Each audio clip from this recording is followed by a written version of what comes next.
Olá, tudo bem? Nessa videoaula nós vamos falar sobre ponteiros.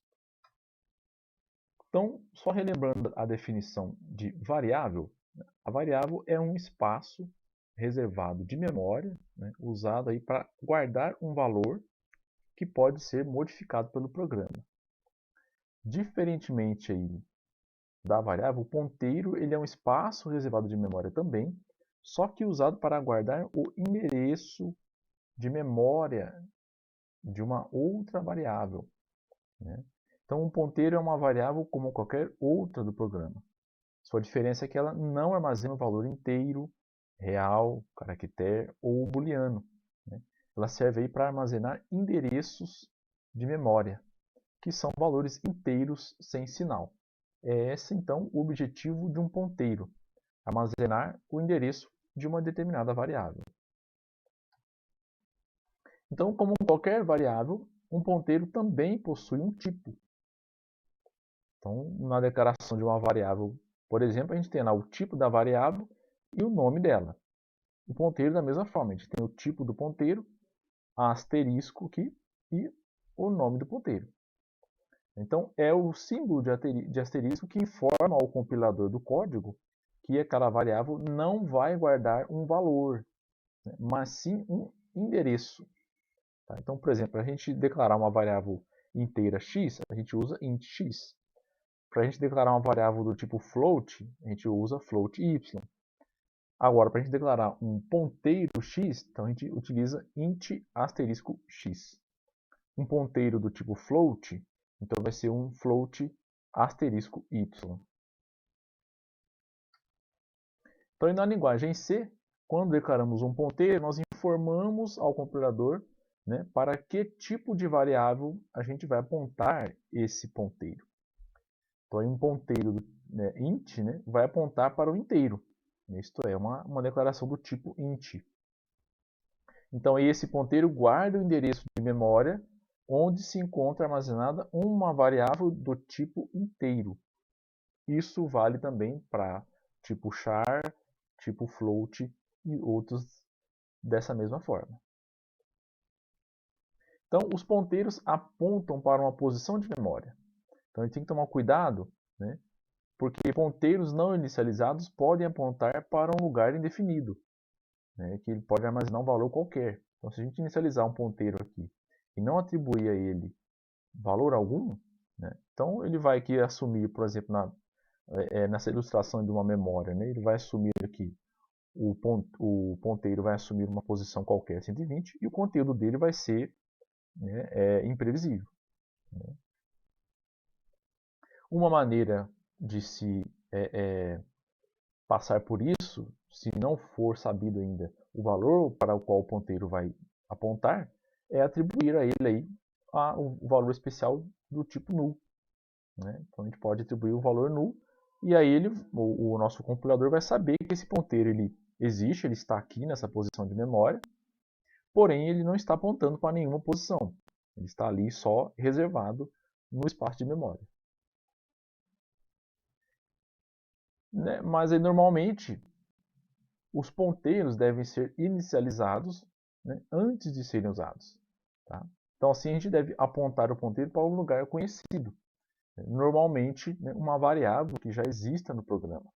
Então, por exemplo, vamos imaginar que a gente foi lá e declarou uma variável int c, tipo inteiro c. E aí com o conteúdo 10. Né? E aí a gente pode lá depois declarar um ponteiro p que vai apontar para o endereço da variável c. Né? Repare aqui que o conteúdo do ponteiro é exatamente o endereço da variável c. Então, aí o ponteiro ele armazena o endereço da variável para onde ele aponta. Tá? Então, para saber o endereço de memória de uma variável, a gente pode usar aí o operador e comercial. Que aí, ao armazenar o endereço, o ponteiro estará apontando para aquela variável. Então, se a gente, por exemplo, declara uma variável c igual a 10, então aí o nosso compilador vai lá e reserva um espaço na memória, int c, e o conteúdo 10.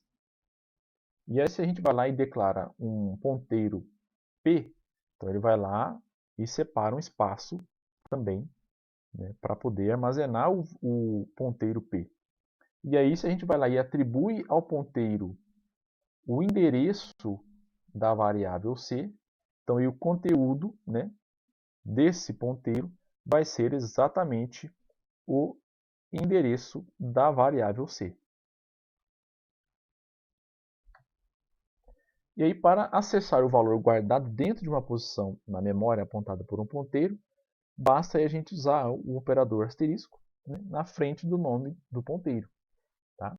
Então, por exemplo, se a gente for lá e declarou, né, como anteriormente, a variável C igual a 10, declaramos um ponteiro P, e aí atribuímos ao ponteiro P o endereço onde está armazenado a variável C. Então, se a gente vai lá e imprime o conteúdo apontado por P, então, que seria serial.println asterisco P, o resultado que a gente vai ter é exatamente esse aqui. Olha. O conteúdo apontado por P é 10. Por quê? Porque o conteúdo da variável C é 10. E o ponteiro P aponta para o endereço de memória da variável C. Então, o que tem no endereço da variável C? Exatamente o valor 10. Né? Então, se a gente vai lá e atribui um novo valor à posição de memória apontada por P, né? Por exemplo, aqui asterisco P recebe 12, então aqui essa atribuição não é traduzida como P recebe 12. Na verdade, é o endereço apontado pelo ponteiro P vai receber 12. É essa a tradução dessa atribuição aqui. Né? Então, quando a gente vai lá e imprime, o valor agora apontado por P vai ser 12. E aí, consequentemente, se a gente for lá e imprimir agora o conteúdo da variável C, o conteúdo dela vai ser também 12, né? Que inicialmente era 10. Então, embora a gente não tenha feito uma alteração específica em C, a gente fez uma alteração através do ponteiro. Né? A gente falou, olha, no endereço de memória apontado por P, escreva o valor 12. E é exatamente o que aconteceu. Então, a variável C, que inicialmente era 10, depois ela passou a ser 12. Né? Então, a gente alterou o valor da variável C de forma indireta através do ponteiro. Então, aí o asterisco P indica o conteúdo da posição de memória apontado por P. Né? E aí a indicação E comercial C representa o endereço na memória onde está armazenada a variável C. Então aqui o E comercial ele traz para nós o endereço, né, de onde está armazenado essa variável dentro da memória do nosso microcontrolador. Então, aí, de modo geral, um ponteiro só pode receber o endereço de memória de uma variável do mesmo tipo do ponteiro. Né? Então, isso ocorre porque diferentes tipos de variáveis ocupam espaços de memória de tamanho diferentes. Então, isso pode gerar um problema na interpretação dos valores. Então, se a gente declara aqui um ponteiro P e P1 do tipo inteiro e uma variável float y, se em algum momento do código a gente tenta fazer com que o ponteiro P aponte para o endereço da variável y, isso vai dar um erro, porque a gente vai estar utilizando um ponteiro do tipo inteiro para apontar para um endereço de uma variável do tipo float. Então isso não vai ser possível, né? Porque como a variável float ocupa tamanhos diferentes da variável inteira, então o ponteiro também não vai conseguir apontar para essa variável do tipo float. Isso vale, né, entre os demais tipos de variáveis também. Então, entre as atribuições, a gente tem aqui, por exemplo, uma maneira de fazer com que P1 aponte para o mesmo lugar que P2. Então, vamos supor, a gente declarou aqui, né, um ponteiro P1 e um ponteiro P2. E uma variável C igual a 10. Então, se a gente fizer lá que P1 recebe o endereço da variável C, e que P2 receba, né, o endereço da variável P1, né, isso equivale a fazer com que P2 também esteja apontando para o endereço de C. Tá? E outra maneira é a variável apontada por P1, né, receber o mesmo conteúdo da variável apontada por P2. Então, se a gente tem aqui, novamente, um ponteiro P1, um ponteiro P2, do tipo inteiro, e duas variáveis inteiras, C igual a 10 e D igual a 10. E aí a gente vai lá e aponta, né, o ponteiro P1 para o endereço da variável C. E aponta o ponteiro P2 para o endereço da variável D. Então, se a gente atribui aí, né, o conteúdo do ponteiro P2 para o conteúdo do ponteiro P1, isso equivale a fazer D receber C. Tá? Esses valores ficam iguais aí, ok? E aí, apenas duas operações aritméticas podem ser utilizadas no endereço armazenado pelo ponteiro. Aqui é a adição e a subtração. Então a gente pode somar e subtrair valores inteiros, por exemplo. Se a gente tem um vetor P, a gente pode somar 1 no endereço armazenado nesse ponteiro. Né? Ou pode subtrair 1 ou somar um valor inteiro também, né, no endereço armazenado. Tá? Então a gente pode aí incrementar o valor de endereço armazenado aí nesse ponteiro, né, apontado por esse ponteiro. E aí as operações de adição e subtração no endereço dependem, né, do tipo de dado que o ponteiro aponta. Vamos imaginar, por exemplo, um ponteiro, né, do tipo int. Então a gente sabe que o tipo int, o tipo de variável int, ocupa aí, né, 2 bytes da memória. Então, dessa forma, nas operações de adição e subtração, são aí adicionados ou subtraídos 2 bytes por incremento ou decremento, né? Porque esse aí é o tamanho de um inteiro na memória. Então, aí, né, por conta disso, né, é também o valor mínimo necessário para que o nosso ponteiro saia dessa posição reservada de memória, né? Então, por exemplo, vamos supor que a gente tem aqui um ponteiro do tipo inteiro, né, P, e uma variável aqui var igual a 100. E a gente vai lá e atribui ao ponteiro P, né, o endereço da variável var. Tá? Que aí no caso aqui é 8F6 em hexadecimal. É o endereço aqui, 8F6 então, né, vamos imaginar aí, é onde mora, né, a variável var. É o endereço dela. Né? E agora a gente vai lá e incrementa então o endereço. Né? Vamos supor que a gente estava aqui, né, olhando para o endereço, agora eu quero olhar para um outro endereço qualquer.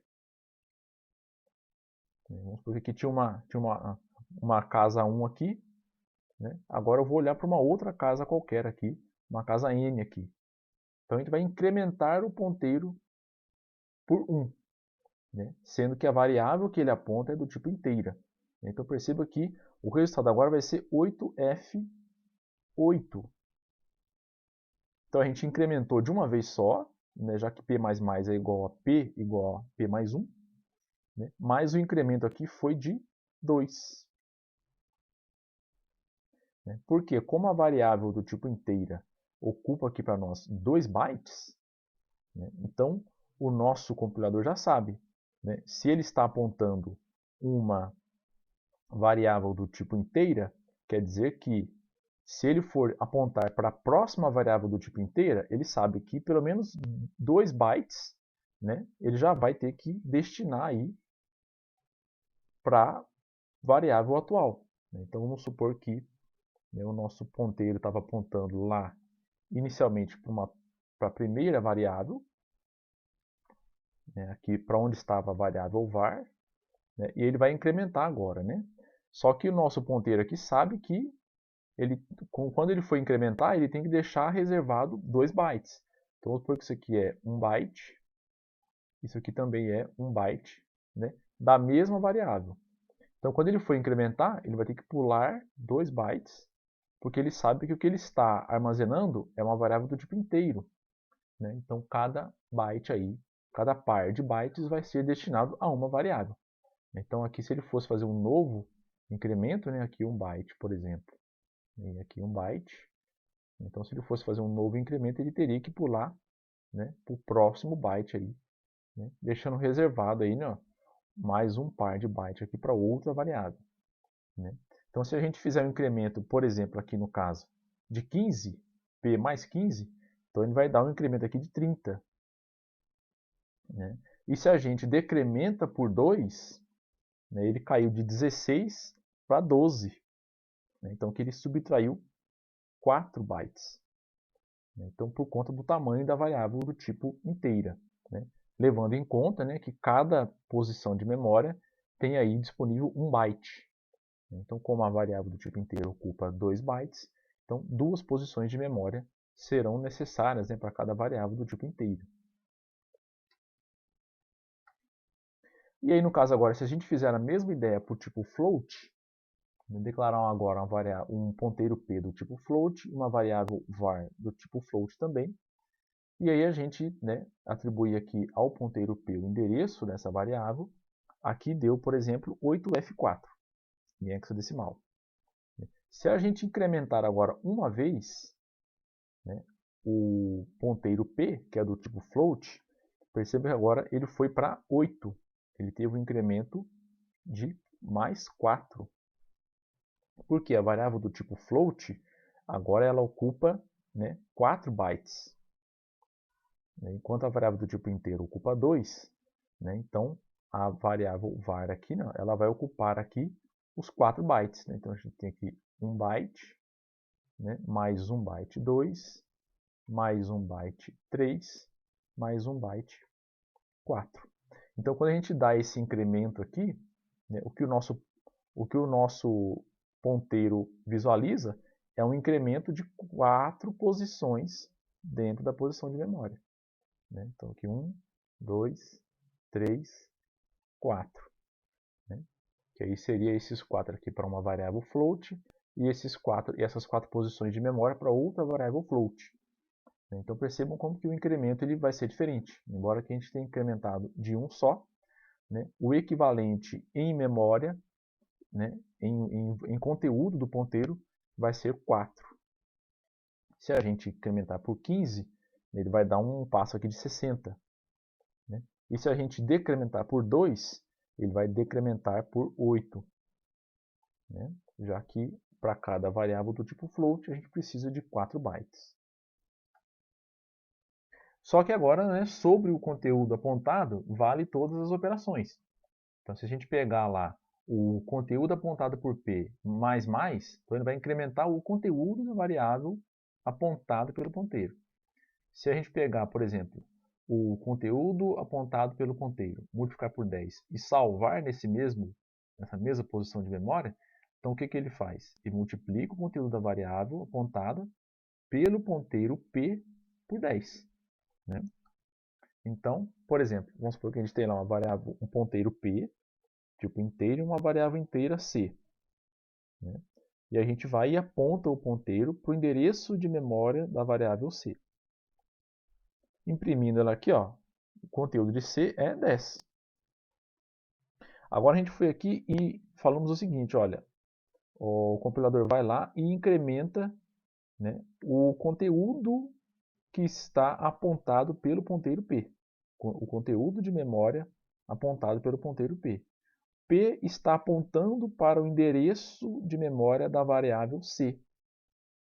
Então, o que essa instrução significa é que eu vou pegar, o nosso compilador entende o seguinte, eu vou pegar o conteúdo armazenado no endereço da variável C e incrementar de 1, que aí vai para 11. Novamente aqui, ó, o que o nosso compilador faz? Ele pega o conteúdo apontado pelo endereço do ponteiro P, multiplica por 10 e salva nesse mesmo local. Que aí agora o conteúdo de C, né, ficou 110. Né? Então percebam que a gente alterou o valor da variável C de forma indireta. Né? Aqui não apareceu a variável C e aqui também não apareceu a variável C. E nós alteramos o valor dela. Aqui a gente incrementou o conteúdo que estava lá na variável C e aqui a gente incrementou, multiplicou por 10 o conteúdo que estava na variável C, já que o nosso ponteiro P aponta para o endereço dela. Tá? E aí é possível também fazer algumas operações relacionais, tipo do igual e diferente, para saber se dois ponteiros são iguais ou diferentes, e também o maior menor, maior igual ou menor igual, para saber aí, né, qual ponteiro aponta para uma posição mais alta na memória. Né? Então, por exemplo, se a gente tem lá o ponteiro P e o ponteiro P1, por exemplo, uma variável x e y, a gente vai e aponta o ponteiro P, né, para o endereço de memória da variável x. E a gente vai e aponta o ponteiro P1 para o endereço de memória da variável y. Então a gente fala, ó, se o endereço apontado por P for igual ao endereço apontado por P1, então a gente vai lá e imprime ponteiros iguais. Se não, imprime ponteiros diferentes e depois imprime aí qual que é o endereço realmente apontado por eles. Então quer dizer, o endereço apontado por P é de 2292 e logo na sequência o nosso computador já atribuiu no espaço de memória 2294 para P1. Então seria como se lá no endereço de memória 2292 a gente armazenou aí, né, reservou esse espaço de memória para a variável x, né, e aí o nosso ponteiro P aponta para essa posição de memória.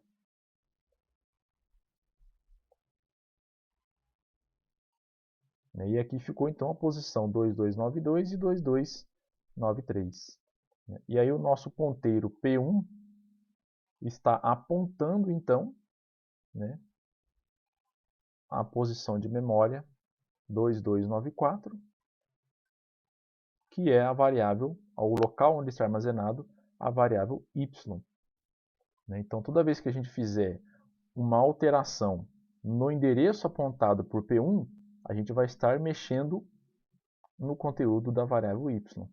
Toda vez que a gente fizer uma alteração endereçada através do ponteiro P, a gente vai estar, na verdade, fazendo uma alteração no conteúdo da variável x.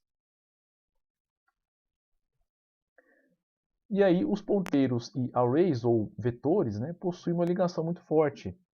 Porque os arrays são agrupamentos de dados do mesmo tipo na memória. Então, quando a gente declara um array, a gente informa para o computador, né, para reservar uma certa quantidade de memória a fim de armazenar os elementos do array ou vetor de forma sequencial. Ou seja, né, não vai ter nada entre um dado e outro. Se a gente declarou um vetor de 10 posições, então, de forma sequencial, 10 posições vão ser reservadas para esse vetor. Né? E aí, como resultado dessa operação, o computador aí nos devolve um ponteiro que aponta para o começo dessa sequência de bytes na memória. Então, a gente vai ter como retorno aí, né, quando a gente declara um vetor, a gente vai ter como retorno um ponteiro que ele sempre aponta para o início desse array que a gente declarou aí. Né? Então, por exemplo, aqui, ó, o nome do array sem índice, né, ele vai ser apenas um ponteiro, né, que aponta para o primeiro elemento do array ou vetor. Né, array ou vetor. Então, por exemplo, se a gente tem lá um vetor de 4 posições, né, 1, 2, 3, 4, e a gente pega um ponteiro P, do tipo inteiro também, e endereça para o vetor vet aqui de 4 posições, então, né, o nosso ponteiro vai estar indicando para o início do vetor vet aqui. Então, se a gente imprimir o conteúdo do endereço de vet, né, o endereço do vetor da variável vet aqui, que é o vetor, né, então, o que acontece? O endereço dele é o que? 2286. Ou seja, né, ao declararmos esse vetor, quando a gente imprime o conteúdo do endereço dele, o que a gente tem é o vetor onde se inicia esse vetor.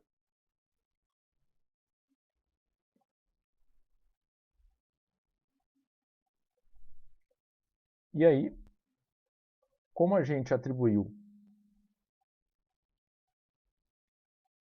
ao vetor, ao ponteiro P, né, o conteúdo do vetor, a gente está apontando o vetor P, o ponteiro P, para a variável vet aqui. Então, se a gente imprimir o conteúdo do ponteiro P, vai dar o mesmo valor lá, né?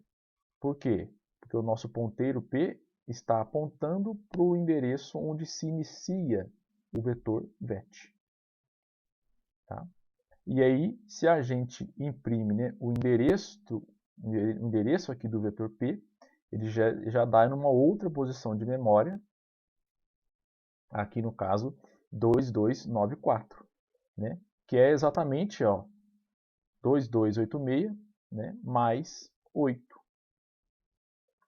Já que a gente tem aqui 2 bytes para a primeira posição do vetor, 2 bytes para a segunda, 2 bytes para a terceira e 2 bytes para a quarta. Então vai dar um total de 8 bytes.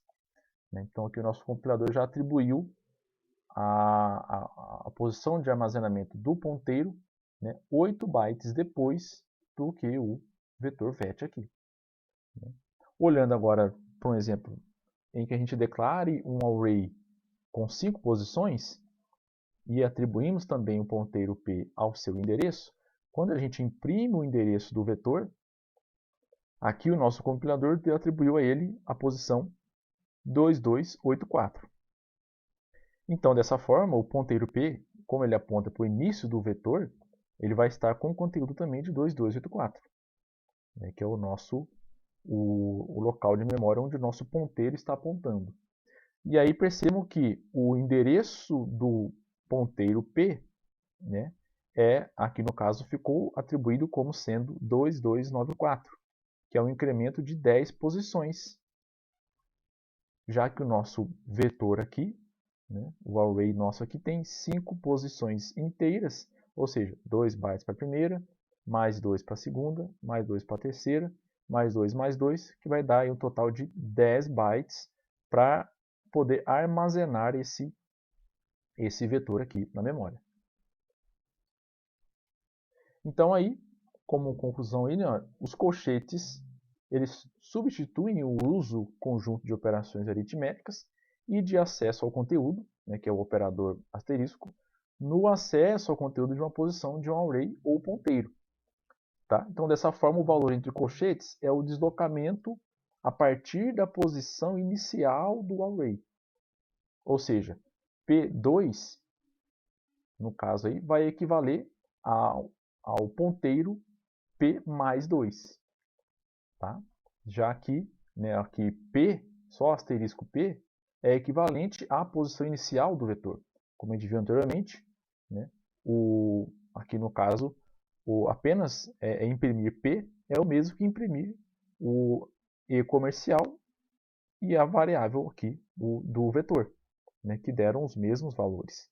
Né? Então, escrever asterisco P, que é o ponteiro, ou vet0, variável 0, é a mesma coisa. Né? E aí endereçar vet pelo índice de colchetes é equivalente a endereçar com o ponteiro mais o índice. Né? Declarar vet é equivalente ao endereço inicial do vetor. Né? E aí dessa forma, né, declarar o endereço da variável vetor de cada índice é o equivalente também a incrementar aí o índice de cada posição dessa variável, ok? Como a gente vai ver no exemplo. Então aqui observando, se a gente tem declaração aqui de um array de 5 posições, declaramos aqui um ponteiro P, né, onde aqui, né, P está apontando para esse vetor P, para esse vetor vet. Então, se a gente for querer imprimir as posições desse array, o que a gente pode fazer é utilizar-se de um for, de 0 a 5, né? Onde aí o índice i vai varrer aí, né, as 5 posições, né? Ele vai variar de 0 até 4, né? E aí o índice i vai varrer as 5 posições do nosso vetor. Né? Outra maneira seria a gente, né, fazer a impressão aí utilizando a atribuição do ponteiro, né, o asterisco P mais I, né, já que o nosso vetor P aponta, né, para o nosso vetor. Então, a primeira impressão seria o equivalente ao nosso compilador imprimir asterisco P mais 0, né, que seria equivalente aí à posição VET 0. A segunda, né, para a gente imprimir utilizando-se do ponteiro, né, seria aqui P mais 1, que é o equivalente aí ao VET 1, né, e assim por diante. Tá? Então aí o ponteiro ele vai sempre apontar para o endereço de memória. Tá? Reforçando aqui, né, se a gente tem uma declaração lá de um vetor, né, de 5 posições, o nosso compilador vai lá, declara ele no endereço, né, que aqui é a posição inicial do nosso vetor, e aí ele já reserva aí, né, as posições equivalentes aí para armazenar esse vetor. Então, se a gente pega o ponteiro aqui P e aponta para esse array, para esse vetor VET, então o conteúdo do nosso ponteiro vai ser exatamente o início do vetor. Ok? E aí, se de alguma forma, né, a gente alterar o nome da variável, aqui, por exemplo, de VET para um outro nome, por exemplo, str, né, o ponteiro P vai continuar apontando para o endereço de memória 123, aqui nessa ilustração. Então, independente do nome que a gente atribua aqui, né, o ponteiro P vai estar apontando para essa posição de memória, conforme as declarações feitas no código. Ok? Então, aí, para a gente adicionar uma informação interessante também, a linguagem C permite criar ponteiros com diferentes níveis de apontamento. Isso é um pouco delicado de se usar, mas pode ser útil também. Tá? Então, aí é possível criar um ponteiro, né, que aponte para outro ponteiro, né, criando assim vários níveis de apontamento. Tá? Então, assim, um ponteiro poderá apontar para outro ponteiro, né, que por sua vez aponta para outro ponteiro, né, que aponta para um terceiro ponteiro, assim por diante. Então, é possível aí criar níveis de apontamento. Então, um ponteiro para um ponteiro, né, é como se a gente anotasse o endereço de um papel que tem o endereço da casa de um amigo. Então, você pega, anota o endereço que está no papel em um outro local, né, de uma casa, por exemplo. Então, você já criou aí um terceiro nível, né, de endereçamento. Né? Então, a gente pode declarar um ponteiro para um outro ponteiro através de adição de asteriscos.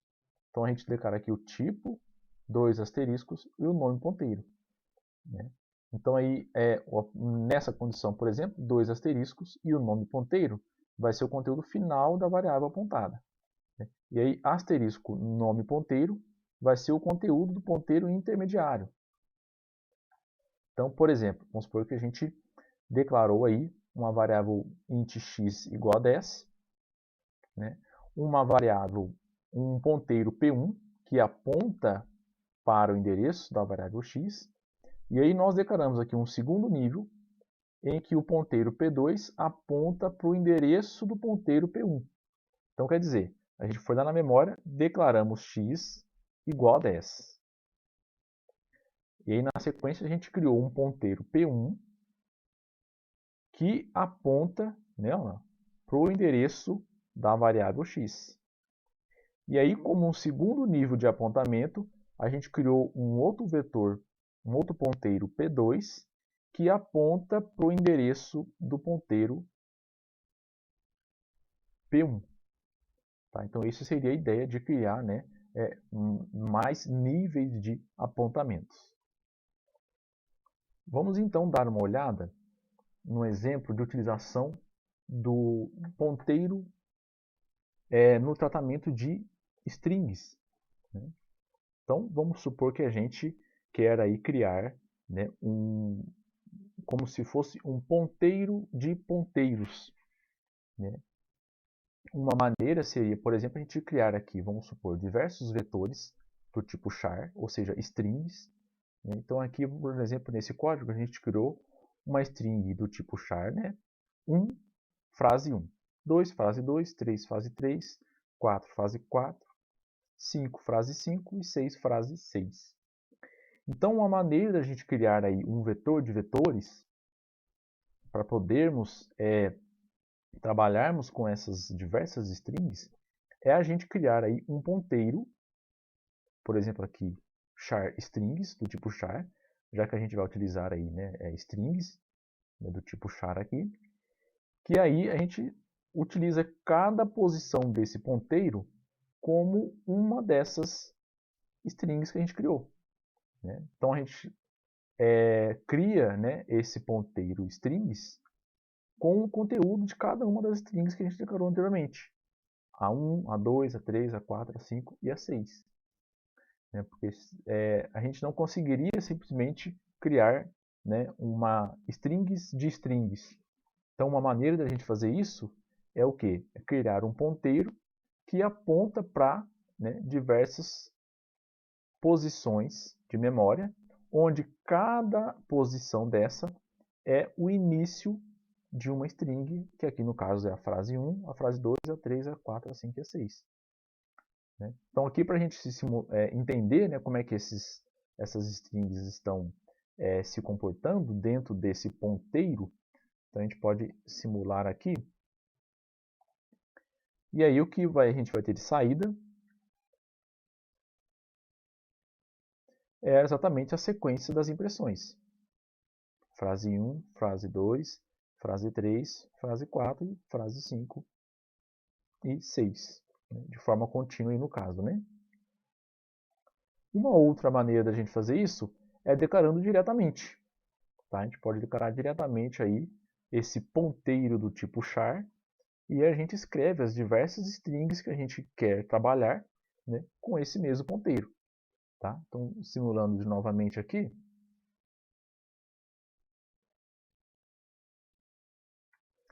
né, o resultado vai ser exatamente o mesmo. Né? A frase 1, frase 2, né, ele vai imprimindo separadamente cada uma dessas strings. Né? Então perceba, né, ó, através da declaração de um ponteiro, a gente consegue aí trabalhar com diversas strings, né, como se cada string fosse uma posição desse ponteiro. Né? Já que esse ponteiro ele está apontando para diversas posições de memória. Ok? Bom, a nossa aula fica por aqui. Obrigado, até mais.